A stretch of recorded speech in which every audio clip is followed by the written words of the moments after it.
My name is Diana Archer. I'm 27 years old. And last Friday night, my parents invited me home for dinner, then locked the door, sat me down in front of a marriage contract with a man I'd never met, and said, "This is happening tonight." There was an officiant in the corner of the living room. My father stood blocking the only exit. My mother looked at me the way you look at a problem you've already solved, calm, certain, finished. And you know what? She was right. As everything had already been decided, just not the way she thought. Before I go on, if this story hits something real for you, go ahead and hit like and subscribe, but only if you genuinely want to. And if you're listening right now, drop a comment telling me where you are and what time it is. I'm always curious who's up with me. Now let me take you back 2 weeks to the day it all started. Not the dinner, but the phone call from Aunt Denise. I should tell you who I am before all of this. Or who I was, really, because those feel like two different people now. I live alone in a one-bedroom apartment 20 minutes outside Grayfield, Georgia. I work as an administrative assistant at a veterinary clinic. I pay my rent on time. I don't drink, don't smoke, don't stay out past 10 unless I'm binge-watching something on the couch with my cat. By every measure that matters to me, my life is quiet and fine. But to my mother, Lorraine Archer, quiet and fine is just another word for failure.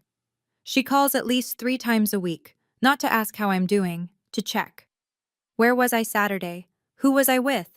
Why haven't I put myself out there? And always, always, always. You're 27 and still alone, Diana. Do you know what people say about that? I stopped answering most of the time. That made it worse. Last Thanksgiving, I drove the 45 minutes home because she guilt-tripped me for 3 straight days. And I walked through the front door, and before I could even set the pie down, she turned to my uncle's wife and said, "This is Diana, still single, still working at that little dog clinic." She laughed when she said it, like it was a joke everyone was in on. My father, Gerald, sat at the head of the table and said nothing. He never does. He just nodded, this slow, heavy nod, like he agreed with every word but couldn't be bothered to speak them himself. And his silence has always been louder than her voice. I was 24 the first time I thought it. Maybe loving your parents doesn't mean you have to survive everything they do to you. That year, I started keeping a notebook. I didn't know why yet. 2 Thursdays ago, I was at the clinic restocking the supply cabinet when my phone buzzed. Aunt Denise.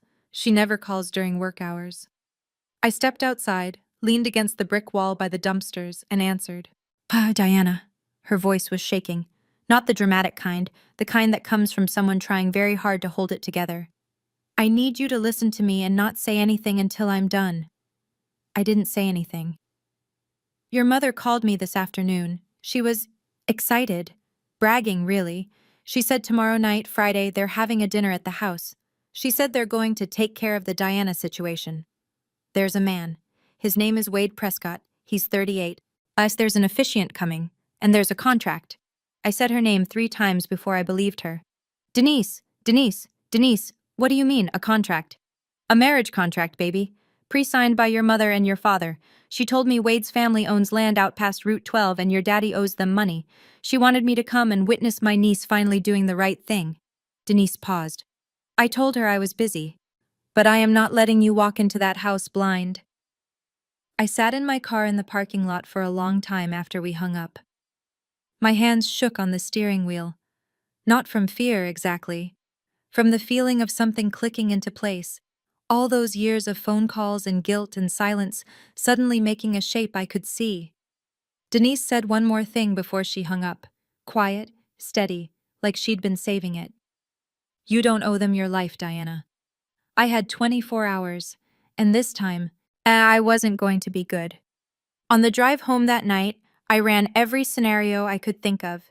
If I don't show up, Mom calls every relative in a 50-mile radius and tells them I've abandoned the family. She tells the women at her walking group I'm unstable. She reshapes the story until I'm the villain. And in Grayfield, once you're the villain, you stay the villain.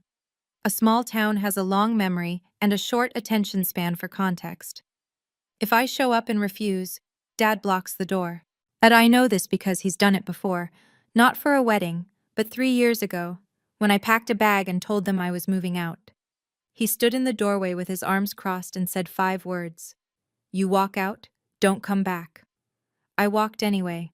But that night, there was no officiant, no stranger in a vest, no contract with my name on it. If I show up and say yes, I lose everything I've built. The apartment, the job, the 3 years of learning what silence sounds like when it's chosen, but not enforced. I pulled into my parking spot and sat in the dark for a while. The engine ticked. A neighbor's TV flickered blue through their window. And then I remembered something. The notebook.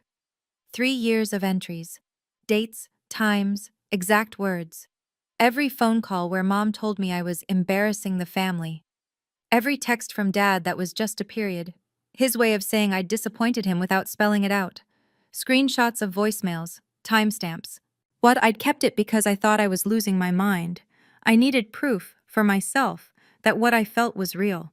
I didn't know it yet, but that notebook was about to become something else entirely. I pulled the notebook from my nightstand drawer. Navy blue cover, dog-eared corners. 3 years of my mother's voice pressed flat between the pages like dried flowers, except nothing about them was beautiful. I flipped through. Over 200 entries. October 14th, 2 years ago. Mom called at 11 p.m. and said if I don't come home for Christmas, she'll tell Grandma I'm living with a man. I live alone. March 3rd, last year. Dad texted, "Your mother cried all night." No context. I called back. He hung up after 10 seconds. July 19th. Mom told Aunt Patrice I got fired from the clinic. I didn't. She just doesn't consider it a real job. Entry after entry after entry. Dates, direct quotes, screenshots taped to the pages with scotch tape. I didn't know what I'd been building, and I just knew I needed to see it outside of my own head. I called Megan Torres at 11 that night. Megan and I went to high school together. She's a paralegal now at the county attorney's office. She picked up on the second ring, which tells you everything about the kind of friend she is. I told her everything. The call from Denise, the dinner, the contract, Wade Prescott, the officiant. She was quiet for a long time. Then she said something that changed the next 24 hours of my life. "Geek, Diana, listen to me. This isn't family drama. This is coercive control, and Georgia law has a process for this." I didn't sleep that night. Not because I was scared, because for the first time in 3 years, I wasn't just documenting what was happening to me. I was deciding what I was going to do about it. Friday morning, I called Dr. Marsh at the clinic and told her I needed a personal day. She didn't ask questions. She never does. That's why I've stayed 3 years. By 8:30, and I was in my car, driving 30 minutes to the county courthouse. Megan met me in the lobby. She'd already pulled the forms. "I prepped everything last night," she said, handing me a clipboard. "Emergency protective order application. You fill in the narrative. I'll walk you through it." I sat at a metal table in the courthouse hallway and wrote. Not the whole notebook, just the pattern. 3 years of calls, the isolation, the guilt, the time Dad physically blocked the door. And what Denise told me was being planned for tonight.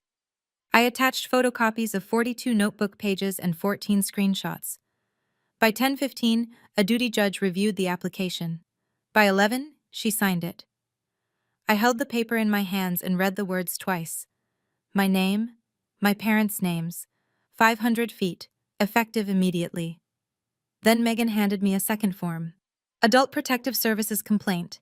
This documents the pattern, coercive control over an extended period. It triggers a formal investigation. I signed it. She filed it electronically while I sat in the car. Then she made one more call, to dispatch. She gave them the address on Buckner Road, my parents' house, and explained that I'd be there that evening, that a protective order was in effect, and that I might need assistance. At 6:45 that evening, I pulled up to the curb outside my parents' house. The porch light was on. Mom's car in the driveway. A black truck I didn't recognize parked behind it. I turned on the voice recorder on my phone, dropped it in my purse, and took a breath. I wasn't scared to walk into that house. For the first time in my life, I wasn't scared at all. The front door was unlocked. That should have been my first clue. Mom never leaves the door unlocked. I stepped inside and the living room stopped me cold. White tablecloth over the dining table, fresh flowers in a vase I'd never seen before. Like candles, actual candles, lit along the mantel. The room smelled like gardenias and furniture polish, the way Mom only makes it smell when she wants to impress someone. This was not a family dinner. A man stood up from the couch, tall, dark sport coat over a pressed shirt, clean-shaven, somewhere around 38. He looked at me and gave a single nod, slow, measured, like we'd already agreed on something. I'd never seen him in my life. In the corner, near the bookshelf, sat a second man. Older, maybe early 60s, holding a leather folder on his lap. He wore a gray suit that didn't quite fit right. He smiled at me the way people smile at nervous brides. Aunt Denise had described every detail: the man on the couch, the officiant in the corner, even where they'd be sitting. My mother appeared from the kitchen, wiping her hands on a dish towel, beaming. "There she is! Come in, sweetheart! Everyone's been waiting!" She said it like this was a birthday party. Just like I was late and everyone had been so patient. I looked at the couch, at the officiant, at the white tablecloth and the candles and the flowers. I looked at the empty chair they'd set out for me, directly across from the man I'd never met, with a pen placed neatly beside the plate. No dinner, no food at all, just a stage. And then I heard the deadbolt click behind me. I turned around. Dad was standing at the front door, arms crossed, back against the frame. He didn't say a word. And he didn't have to. Before I could sit, Mom slid a stack of papers across the table toward me. 6 pages, stapled in the corner, blue ink. I looked down. The header read, Premarital Agreement and Covenant of Union. Page 3 had 2 signatures at the bottom. Gerald T. Archer, Lorraine M. Archer. Under a line that said, Parental Consent and Endorsement. My name was already typed into every blank. Diana Marie Archer, printed neatly like a form letter. It's like I was a box someone had checked. What is this? Mom folded her hands on the table. Your future. Who signed this section? Your father and I, because you won't do it yourself. I've never met this person. You're meeting him right now. Sit down. The man on the couch stepped forward. He extended his hand. I didn't take it. I'm Wade Prescott, he said. His voice was flat, not nervous, not warm, transactional, like he was closing on a piece of property. I think you'll find the terms very reasonable. I looked at the officiant in the corner. He shifted the leather folder on his lap. He looked everywhere except at me. I looked back at the contract. Something in the language caught my eye, a clause I almost skimmed past, but I held it. I didn't react. Not yet. Wade's family has been very patient, Mom said, touching my arm. Very generous. Wade checked his watch. That's when I understood something I hadn't fully grasped until that moment. He wasn't here because he wanted a wife. He was here because he was collecting on a debt, and I was the payment. I looked at the pen beside my plate, looked at the blank signature line with my name typed beneath it. I didn't pick it up. I set the contract down, stood up, chair legs scraped the floor. I'm not signing this. Mom's smile didn't move. You haven't finished reading it. I don't need to finish reading it. I don't agree to this. I turned toward the front door. 2 steps. 3. Dad was already there. Same posture as 3 years ago, back flat against the door, arms folded across his chest, chin down. A wall made of flannel and silence. I stopped 2 feet from him, close enough to smell the motor oil that never quite washes out of his hands. Move, Dad. Nothing. Dad, move. His eyes flicked over my shoulder, toward Mom, then came back to me. He didn't unfold his arms, didn't shift his weight, just stood there, solid, the way he stood in every doorway of every decision I've ever tried to make. Behind me, Mom's voice. See? You're not going anywhere tonight, Diana. I felt the room tighten. The officiant coughed quietly. Wade sat back down on the couch, crossing one leg over the other like he had all the time in the world. 3 years ago, this exact scene made me cry. Dad in the doorway, Mom narrating my failure from behind, me caught in the middle with nowhere to go. I cried, and I pushed past him, and I left, and I didn't come back for 8 months. But tonight, there was a contract on the table. An officiant with a folder. A stranger who'd driven here to marry a woman he'd never spoken to. Tonight was different. I breathed in, turned around, walked back to the table, and sat down. Not because I'd given up. Mom's eyes lit up when she saw me sit. She thought she'd won. She hadn't. Mom sat across from me and reached for my hands. I let her take them. It took everything I had not to pull away.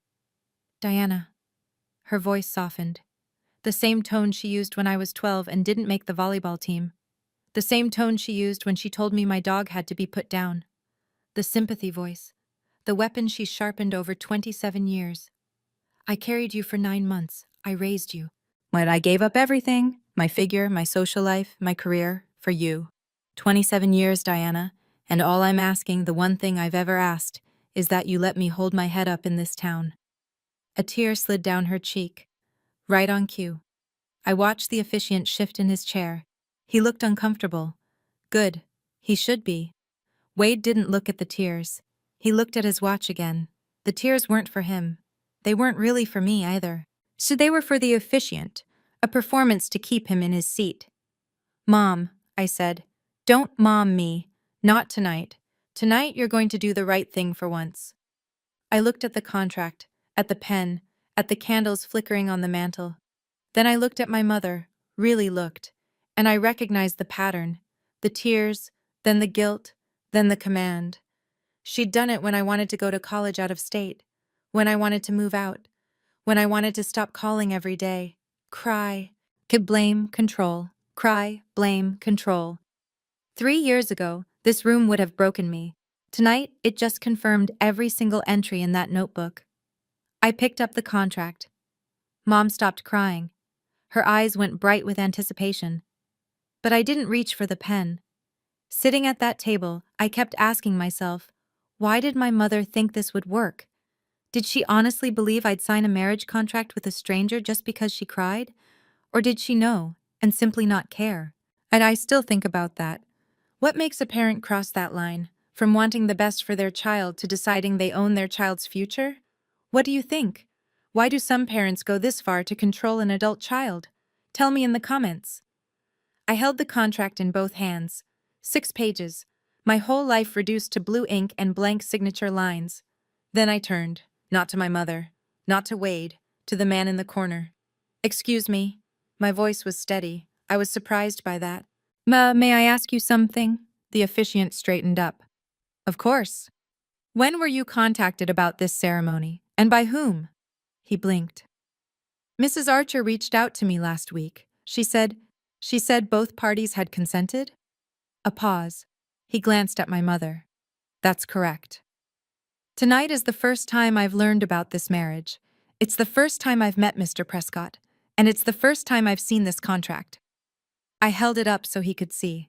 My name was filled in without my knowledge. The room went quiet. Not the comfortable kind, the kind where everyone's calculating their next move. The officiant, I'd later learn his name was Dale Kenner, 62, licensed through the county, looked at my mother. His expression had changed. The polite smile was gone. Mrs. Archer, you told me both parties. She's nervous, Mom said quickly. Pre-wedding jitters. You know how young women are. I'm not nervous, I said. I'm telling you the facts. Kenner looked at the contract in my hands, then at the door where my father stood, then back at me. I leaned forward slightly, just enough. You understand that under Georgia law, a marriage ceremony conducted without voluntary consent of both adult parties is void, and the officiant who performs it can face criminal liability. I watched the color leave his face, one shade at a time. Mom laughed. Diana, stop with the dramatics. But Kenner wasn't laughing. And he wasn't sitting comfortably anymore. Something shifted in the room. I could feel it, like a current changing direction. Kenner moved to stand. Mom's hand shot out. Sit. Down. Her voice dropped the sweetness like a mask hitting the floor. She turned to me, and for the first time tonight, I saw the real Lorraine Archer. Not the crying mother, not the gracious hostess, the controller. Diana Marie Archer, I am not asking your opinion, and I am telling you what's going to happen. From the door, Dad spoke for the first time, 2 words, heavy as concrete. Listen, to your mother. Mom turned to Kenner. You do your job. I've already paid you. Kenner stayed frozen, half standing, hand on the armrest. Wade shifted on the couch. The reasonable veneer cracked just enough for me to see the impatience underneath. I didn't drive 40 minutes for a debate. Are we doing this or not? I looked directly at him. Are you asking me? Or them? Because from where I'm sitting, you're negotiating with my parents, not with me. Wade's mouth opened, closed. He looked at Gerald. I felt my purse against my hip. Inside it, folded in an envelope, was something none of them knew about. My hand drifted to the strap, just briefly, but I pulled it back. Not yet. I checked the time. The microwave clock in the kitchen read 7:32 p.m. Mom stepped closer, lowering her voice like she was sharing a secret. But her eyes were hard. 3 years you've been living on your own. And what do you have to show for it? A cheap apartment and somebody else's dogs? She said it like a fact. Like she'd measured my life and found it wanting. I held her gaze. And behind that gaze, behind everything, I started counting minutes. My phone buzzed inside my purse. Once. Then a second time. I didn't look at it. I didn't need to. I knew who it was. Megan had said she'd text when dispatch confirmed. Mom was still talking. And something about Wade's family, their property, how established they were. I heard every third word, the rest was static. And his mother, God rest her, would have loved you. Diana, Mom's voice sharpened. Are you listening? Every word. She leaned across the table. Her perfume, that heavy vanilla she's worn since I was a child, filled the space between us. You have two choices. You sign this contract, or you never call me Mom again. I heard it. I really heard it. And something strange happened. I felt lighter. Like she'd just unlocked a door she meant to seal shut. She'd given me permission to leave.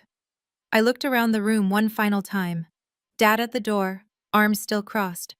Mom, red-faced, jaw tight. Wade on the couch, patient in the way people are patient when they're buying something they believe is already theirs. Kenner in the corner, looking like he wished he were anywhere else on earth. Under the table, and I slid my phone out just far enough to see the screen. Megan's message. Confirmed with dispatch. Send the word anytime. I typed one word with my thumb, not looking down. Muscle memory. I'd practiced it in the car. Now. I placed the phone back in my purse, looked up, and I smiled. Not the small, placating smile I'd been trained to give.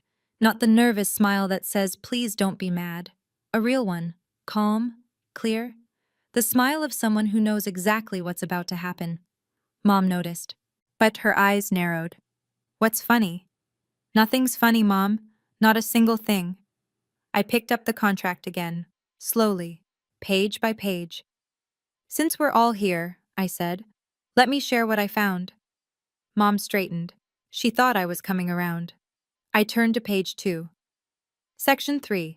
Assets of the bride. Someone listed my savings account balance. $7,412. I looked up. I've never shared that number with anyone in this room. Silence. Page 4. Section 7. Marital residence. The Prescott property on Route 12. No alternative listed. No option for independent housing. Wade uncrossed his legs. Page 5. Section 9. I read it slowly, making sure every word landed. The bride agrees to relinquish independent employment within 60 days of the marriage date. I set the page down. You want me to quit my job? Mom's face was a mask. Wade's family doesn't need you working. This isn't about what Wade's family needs, and this is about taking away my income so I can't leave. I looked at Kenner. His leather folder was closed now. His hands were folded on top of it. He was watching me the way you watch a car accident, unable to look away. I turned to Wade. Did you write this, or did my mother? Wade's jaw tightened. The terms are standard. Standard for what, exactly?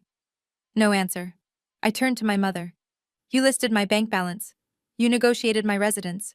But you wrote a clause that eliminates my ability to earn money, and you signed it before I even knew it existed.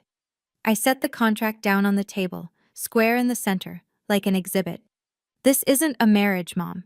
This is a sale. The word sat in the air between us like a lit match. I turned to my father. He hadn't moved from the door, hadn't spoken more than 2 words all night. Dad, how much do you owe the Prescotts? His chin lifted, just slightly. Yeah, that's none of your business. It's directly my business, because I'm how you're planning to pay it off. The room went dead still. Even the candles seemed to stop flickering. Wade looked at Gerald. Gerald looked at the floor. Mom's hand slammed the table. Don't you dare accuse your father. $40,000. I said it evenly. Aunt Denise told me. A land loan that went sideways, due last spring. And instead of selling something or working out a payment plan, you decided to sell me. Gerald's arms dropped to his sides. First time all night. Wade's composure finally cracked. He stood up from the couch. I don't think that's an accurate characterization. Then correct me. He didn't. Kenner rose from his chair, both hands gripping the folder. I think I need to reassess the situation here. Sit down. Mom's voice broke high and sharp, the kind of sound that carries through walls. I paid you. You're going to... Ma'am. Kenner held up one hand. If this is not a voluntary union, I cannot proceed. I will not proceed. He moved toward the door. But Gerald was still standing there, no longer blocking it with purpose, but blocking it with habit, with size, with the sheer inertia of a man who doesn't know how to step aside. Nobody's leaving yet, Gerald said. Not loud, almost tired. Kenner stopped, looked at the door, looked at Gerald, looked at me. And I watched it register on his face, the realization that he, too, was now trapped. Denise, Mom hissed under her breath. I will deal with her. Kenner took one more step toward the door. Mr. Archer, I need to leave. When it's done. Sir, it is done. I'm not performing this ceremony. Gerald didn't move. He filled that doorway the way he always has. Not with rage, but with mass. A man who believes that standing still is the same as being right. I looked at the scene from the outside of myself for a moment. 4 adults and a man blocking a door. And in a house on a quiet street. On a Friday night. If you drove past, you'd see porch light. Maybe hear nothing. That's how it works in Grayfield. Everything ugly happens behind drawn curtains. Mom pivoted. Her voice changed again. Soft, wounded, the victim track. Diana, look what you're doing. You're embarrassing us in front of Mr. Kenner, in front of Wade. Is this who you are? I almost laughed. She was worried about embarrassment in the middle of an ambush. A car pulled into the driveway next door. Headlights swept across the living room curtains. Mom's head snapped toward the window. Close the blinds, Gerald. He crossed the room and pulled the cord. The blinds clattered shut. Then he returned to the door. I checked the microwave clock again. 7:48 p.m. Dad, I said, you're physically preventing 4 people from leaving this house. Do you know what that's called? He didn't answer. It's called unlawful restraint. In Georgia, it's a misdemeanor. Unless it involves a threat of violence, then it's a felony. Dad's hands, hanging at his sides now, curled into fists. Not to hit anyone. I know my father. It was the only way he knew how to hold himself together. Somewhere outside, very faint, I thought I heard a siren. But I wasn't sure yet. I set the contract down on the table, centered it neatly between the flowers and the unlit place setting. Then I stood up, slowly. The chair barely made a sound. And I looked at my mother. I looked at my father. I looked at Wade Prescott, who'd driven 40 minutes to buy a woman with somebody else's debt. And I smiled. Not a smirk, not a grin. The kind of smile that comes when every single piece finally settles into its place and you see the whole board. Mom, Dad. My voice was so steady it didn't feel like mine. You really should have read what I filed yesterday. 3 seconds of silence, the longest 3 seconds that living room had ever held. What did you file? Mom's voice was thin. I opened my purse, pulled out 2 envelopes, cream-colored, crisp. I placed the first one on the table. This is an emergency protective order, signed this morning by a judge at the county courthouse. It prohibits both of you from contacting me or coming within 500 feet of me. Effective immediately. I placed the second envelope beside it.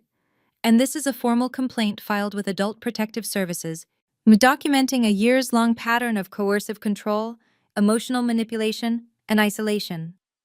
I set them down right next to the marriage contract. 3 documents on a white tablecloth, 2 of theirs, 2 of mine. The room didn't breathe. Then Mom's phone buzzed on the kitchen counter. A notification from the county court system. Then Dad's phone, in his back pocket, vibrated against the doorframe, and from outside, no longer faint, no longer maybe, came the sound of a siren, getting closer, then stopping, right in front of the house. Mom started screaming. Mom grabbed her phone off the counter. Her hands were shaking so badly she had to try her passcode twice. I watched her face as she read it.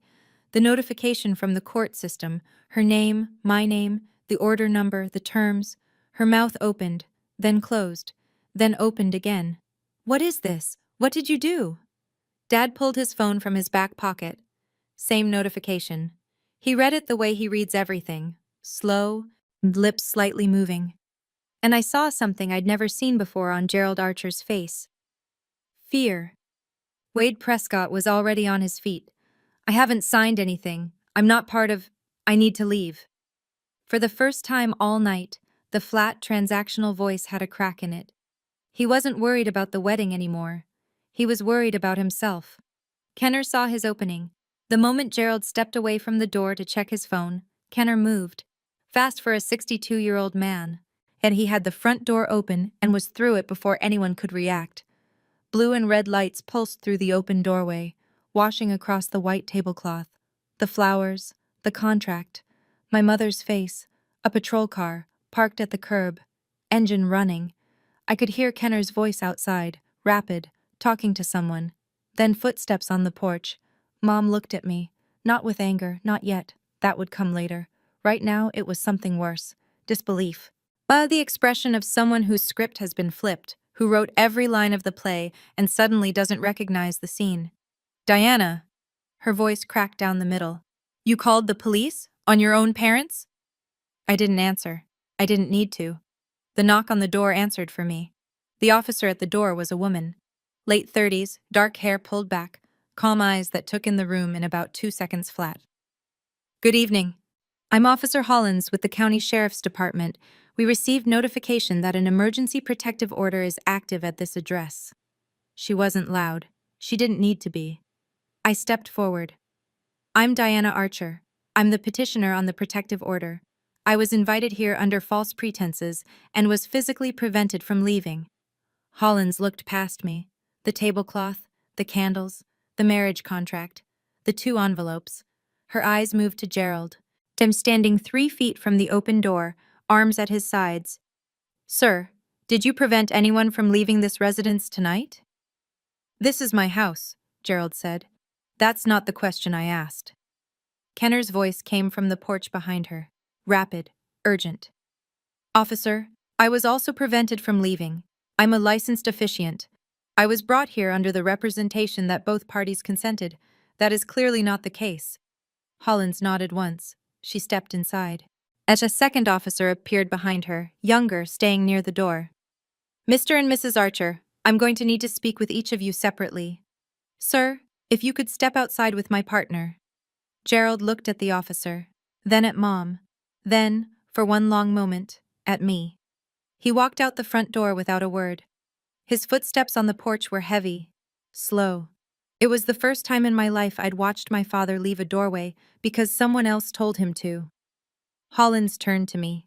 Her voice dropped, not to a whisper, but to something gentler, professional warmth. You're safe now. Is there anything else you need? I shook my head. Just this, just to be believed. In Grayfield, Georgia, a police car on your street is a headline. A police car in your driveway, with the lights still going, is the front page. Mrs. Patterson from next door was already on her porch. Arms crossed over her housecoat, phone in hand, not even pretending she wasn't watching. Across the street, at the Delgado's front light came on. I saw a curtain twitch at the Riley house on the corner. Mom saw it too. She was standing at the living room window, blinds still half open from when Kenner had pushed through the door. The blue and red lights painted her face in alternating colors. Her jaw was clenched so tight I could see the muscles in her neck. Are you happy now? She turned to me, voice low and venomous. You've destroyed this family. That the whole street is watching. I didn't destroy anything, Mom. I just let people see what you're doing. She flinched. Actual flinch, like the words had weight. Outside, the second officer was talking to Wade, who had tried to slip out through the back door. I saw him through the kitchen window, standing by his truck, arms wide in a "don't look at me" gesture. I was just here as a guest, I heard him say. Mr. Archer contacted me, and I came as a courtesy, already throwing Gerald under the bus. 40 minutes of partnership dissolved in 30 seconds of self-preservation. Hollins was taking notes at the dining table. She'd placed the marriage contract in an evidence bag. It sat on the white tablecloth like a patient on a stretcher. Mom whispered from the window. Not to me. Not to anyone, really. Everyone will know, the whole town. Yes, they will. And for the first time in your life, you won't be able to control the story. Kenner gave his statement on the front porch, under the yellow glow of the light my mother always keeps on to look welcoming. He handed Hollins his phone, showing the email chain from Lorraine. Date, time, payment confirmation. She'd sent him $250 through a mobile app. Subject line: Friday ceremony, Archer/Prescott. She told me both parties were eager, Kenner said. His voice was unsteady. She said her daughter was shy but happy, that this was a family celebration. Hollins documented everything. Email timestamps. The marriage contract now sealed in plastic. Kenner's physical description of the evening, who sat where, what was said, the moment he tried to leave and was stopped. She turned to me. Ms. Archer, I have the protective order number on file. Yet your parents will be formally notified that contact with you is prohibited within the terms of the order.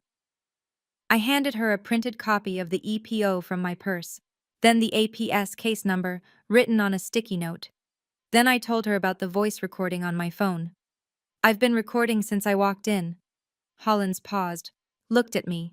Not surprised exactly, more like recalibrating. That's admissible in Georgia, one-party consent state. I nodded. From the driveway, and the second officer was making notes on Gerald. Unlawful restraint, written up on the spot. Not an arrest, not tonight, but a formal record, a paper trail. Kenner turned to me before he left. His eyes were red-rimmed. Ms. Archer, I didn't know. I'm truly sorry. I believe you, I said. He walked to his car, started the engine, pulled away slowly, like he was trying not to make any more noise in a night that had already been too loud. And I stood on the porch and watched his taillights disappear. Hollins told Gerald he would be cited for unlawful restraint. A misdemeanor. Not jail, not tonight, but a record. A formal document with his name and the date and a description of what he did. I watched my father hear those words. He didn't argue, didn't raise his voice. He just stood there on the front lawn, under the pecan tree he planted the year I was born, and something in his posture changed. At the broad shoulders that had filled every doorway of my childhood seemed to narrow. The arms that had been folded like armor all night hung loose, purposeless. He looked at me through the open front door, not angry, not pleading. Something I'd never seen from him before, confused, like he was looking at someone he didn't recognize. I held his gaze. I didn't look away, didn't soften, didn't give him the small apologetic nod he'd been trained to expect from me for 27 years. Then I turned back inside. Mom was sitting at the dining table, in the chair I'd been assigned for the ceremony. The candles had burned down, wax pooled on the tablecloth. She was staring at the 2 envelopes I'd placed there, the protective order, the APS complaint, like they were something alive. This isn't over, Diana. I'll get a lawyer. Officer Hollins stepped back in. Ma'am, I'd strongly recommend you do get an attorney. For yourself. Mom looked at Hollins, then at me. Then at the empty chair where Wade had been sitting. A PS will be contacting both of you within 5 business days, Hollins added, writing something on her notepad. The investigation is already open. Mom opened her mouth, closed it. For the first time in my life, Lorraine Archer didn't have a line prepared. The silence was the loudest sound I'd ever heard in that house. Wade Prescott was released after giving his statement. Hollins told him the same thing she'd told my parents. He might receive a subpoena if the investigation continued. He didn't respond, didn't look at anyone, just climbed into his black truck, started the engine, threw it into reverse, and backed down the driveway with the precision of a man who wanted to erase every second he'd spent on Buckner Road. I stood on the porch and watched the taillights shrink down the road until they disappeared past the curve by the old grain silo. But that man drove 40 minutes to this house, sat on that couch for over an hour, looked me in the eye and said, I think you'll find the terms very reasonable. He knew I'd never seen him before. He knew I hadn't consented. And he stayed anyway. Tonight he goes home with nothing. Not the wife he'd arranged to collect. Not the $40,000 in leverage over my father. Not even his dignity. Because he'd thrown Gerald under the bus the moment the blue lights hit the driveway. Yet Kenner had already left. Now Wade. The only people remaining were my parents, 2 officers, and me. Hollins walked over. Ms. Archer, you're free to go whenever you're ready. The order is in effect. If either parent contacts you or comes within 500 feet, call dispatch immediately. I thanked her, shook her hand. One of the officers, the younger one, murmured something to his partner as he headed back to the patrol car. I caught it, just barely. First time I've seen anything like this in Grayfield. I picked up my purse from the dining table, walked past the white tablecloth, the melted candles, the empty chairs. $40,000. That was the number my parents put on my life. I walked out the front door on my own terms. The drive home was 45 minutes of silence. I didn't turn on the radio. Didn't call Megan. Didn't call Denise. Just drove, both hands on the wheel, and headlights cutting through the dark stretch of Route 9 where the streetlights give out, and it's just you and the pines. My hands were shaking. They hadn't shaken all night. Not when Dad blocked the door, not when Mom cried, not when I pulled out the envelopes. But now, alone in the car with no one to perform calm for, my body caught up. I thought about my mother, not the woman who'd set a trap for me tonight. The other one, the one who used to braid my hair so tight it'd last 3 days. Who made mac and cheese from scratch when I had the flu? Who kept every single one of my report cards in a shoebox on the top shelf of her closet? Then I thought about that same woman, signing a contract with my name on it, listing my bank account balance, hiring an officiant, choosing a stranger, blocking the door. Both of those women are my mother. That's the part no one tells you about. The people who hurt you the worst aren't strangers. They're the ones who know exactly where you're soft because they made you that way. I pulled into my parking spot at 9:20 p.m., turned off the engine, sat in the dark for a while, listening to the tick of the cooling engine and the distant bark of someone's dog. Then I went inside, locked the door, slid down the kitchen wall to the floor, and cried. Hard and ugly and loud. The way you can only cry when no one's watching and you don't have to be strong anymore. Megan called at 11. You okay? I don't know, but I'm safe. I fell asleep on the kitchen floor that night, and when I woke up Saturday morning, my phone showed 23 missed calls. I sat on the kitchen floor with my phone and scrolled. 11 calls from Mom. I could chart her emotional arc just from the timestamps, 3 minutes apart at first, angry energy, then longer gaps, then a cluster around 2 a.m. when the crying phase would have kicked in. 4 from Dad, no voicemails. Classic Gerald, call, wait, hang up, repeat. Silence delivered in installments. 3 from relatives I barely speak to, fishing for details. 2 from Aunt Denise. I called her back first. You okay, baby? Tired, but okay. What are you hearing? Denise exhaled. It's everywhere. Mrs. Patterson told her walking group before breakfast. By noon, every woman in Grayfield who owns a pair of sneakers knew there was a police car in your mama's driveway. 1 call from Wade Prescott's number. No voicemail. Then the number was blocked. He'd deleted it from his end. 2 from numbers I didn't recognize. I returned none of them except Denise's. Then my phone buzzed with a text from Mom. Long. The kind of message she composes like a legal brief, full of blame and redirected guilt. I read the first line. You have destroyed your father and me. I cannot show my face. I hope you're satisfied. I screenshot it, added it to the evidence folder on my phone, filed it the way Megan taught me, date, time, a content summary. It was automatic now, 3 years of practice. Denise told me one more thing before she hung up. Your mother called your Aunt Patrice this morning. Told her you've been psychologically influenced. That's the story she's going with. I wasn't surprised. Lorraine Archer doesn't lose, she rewrites. But this time, there were too many witnesses. An officer's report, a court order, a recorded confession on my phone.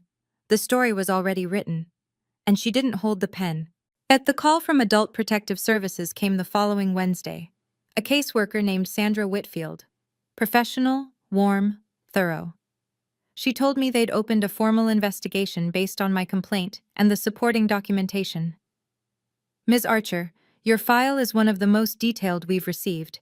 The timeline, the screenshots, the corroborating witness statements, it all helps. She asked if I could provide the original notebook. I told her I'd already submitted 42 photocopied pages with the EPO application, but I could bring the original to her office. That would be ideal. She explained the process. Interviews with my parents, with neighbors, with anyone I listed as having witnessed the pattern. Gerald and Lorraine would be contacted by mail within 5 business days. What happens if they don't cooperate? I asked. Lack of cooperation is noted in the file, but it doesn't stop the investigation. Megan sent me an update the same day. Gerald's unlawful restraint citation had been processed. A misdemeanor, formally on record. No jail time, but it was now part of his permanent file, visible in any future background check, any future legal proceeding involving the family. Kenner, the officiant, had voluntarily submitted a written statement to APS, unprompted. He detailed everything: the email from Lorraine, the payment. At the moment he realized I hadn't consented, the moment Gerald blocked the door. He's cooperating fully, Megan said. He's scared he'll lose his license. And Wade Prescott? Silent. According to Denise, he'd told his father the deal was off. No explanation, no fight. He just shut it down. The $40,000 debt was still there. Gerald still owed the Prescotts, but the currency he'd tried to pay with, me, was off the table. Permanently. As I hung up with Sandra Whitfield and sat at my kitchen table for a long time, just breathing. The system was working. Slowly, imperfectly, bureaucratically, but working. 2 weeks after the dinner, a letter arrived at my apartment. Not from my parents, from their attorney.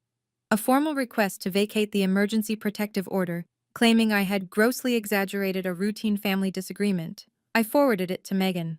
Then she read it over the phone in the tone she reserves for things that are both legally weak and personally insulting.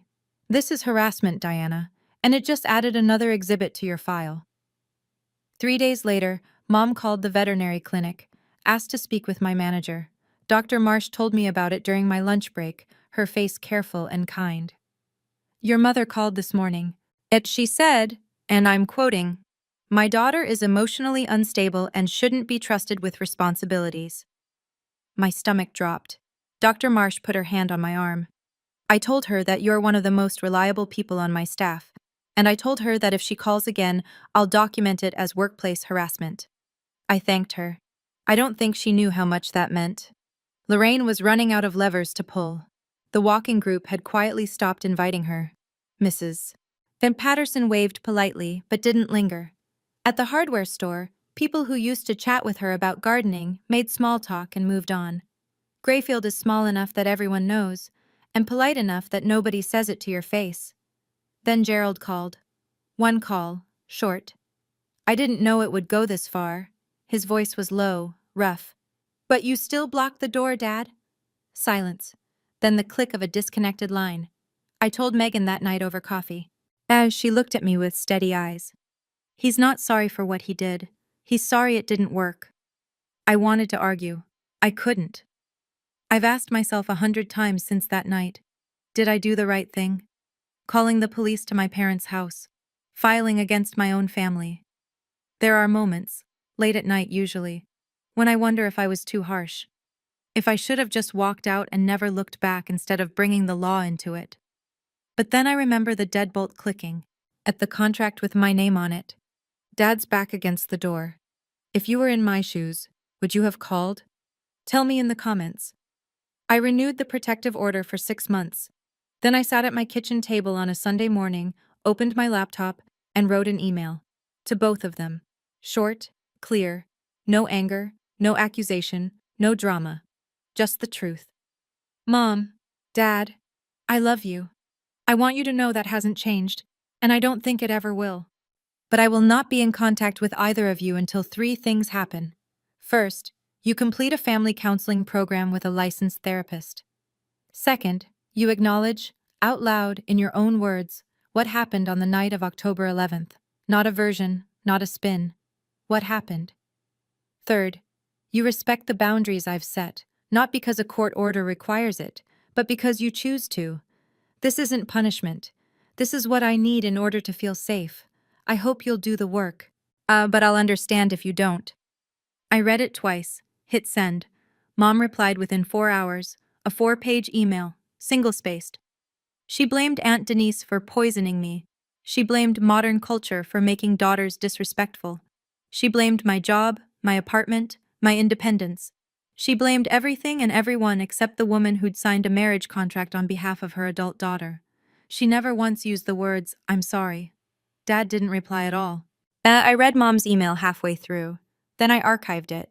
I didn't delete it. I might need it someday, but I didn't finish it either. There was nothing in those 4 pages I hadn't heard 1,000 times before. A boundary isn't a wall. It's a door with a lock, and the key is in their hands. They just have to be willing to pick it up. So far, they haven't reached for it. Aunt Denise and I have a new tradition now. Every Sunday morning. But we meet at a diner halfway between our two towns, a place called Ruby's with cracked vinyl booths and coffee that's too strong and pancakes the size of your head. She always gets there first. Always orders my coffee before I sit down. Black, 1 sugar, the way she taught me to drink it when I was 16, and she said, "If you're going to be a woman in this family, you'd better learn to like things that are a little bitter." Last Sunday, she told me about her own marriage. The one Lorraine always calls the failure. She told me how her ex-husband used to open her mail, check her mileage, time her grocery trips. She told me how she stayed for 15 years because her older sister, my mother, kept telling her it was normal. "I left when I was 43, Denise said, stirring her coffee. 15 years too late. I recognized what your mother was doing to you because I lived inside a version of it." I reached across the table and held her hand. You're the first person in this family who ever told me I was allowed to say no." She squeezed back. "Took me 15 years to learn that word for myself." Megan showed up late, the way she always does, slid into the booth, and ordered a coffee. Then she pulled out her phone. A PS finalized their report. "The file is documented and archived. If anything happens in the future, any contact violation, any escalation, it'll be referenced." I nodded, sipped my coffee. Looked out the window at the parking lot, where the morning sun was just hitting the puddles from last night's rain. For the first time in a long time, Sunday felt like Sunday. "I'm not telling you this story so you'll feel sorry for me. I don't need that, and honestly, it wouldn't help. I'm telling you because 3 years ago, sitting in my car in a parking lot with shaking hands, I wish someone had said what I'm about to say to you now. Setting a boundary is not betrayal. Protecting yourself is not cruelty, and keeping a record of what's happening to you, writing it down, dating it, saving the screenshots, is not paranoia. It's preparation. You may never need it, but if you do, you'll be grateful it's there. My parents aren't monsters. I need you to hear that. They're people who grew up inside a system that taught them children are property, that obedience equals love, and control equals safety. I understand where it comes from. But I can hold that understanding and still say, it was wrong. Both things are true at the same time. I love them. I love them from this side of the boundary line, where I can breathe, where I can choose, where nobody gets to sign my name without my permission. The notebook is still in my nightstand drawer. I don't open it anymore. But I know it's there. And it reminds me every single day. I wasn't crazy. I was never crazy. My name is Diana Archer. I'm 27 years old. And on a Friday night in October, for the first time in my life, I walked out of my parents' house. Not because I was told to leave, but because I chose to go. That's the difference. That's everything. Thank you for staying with me all the way to the end. That means more than you know. If you've ever had to draw a line with someone you love, you understand how heavy that is, and how necessary. Hit like if you think Diana made the right call. Drop a comment if you've got a story of your own. I read every single one, and you'd be surprised how many people in these comments are going through the same thing right now. Subscribe and hit the bell if you want more stories like this. And in the description, there's another story I think you need to hear. Don't skip it. I'll see you there.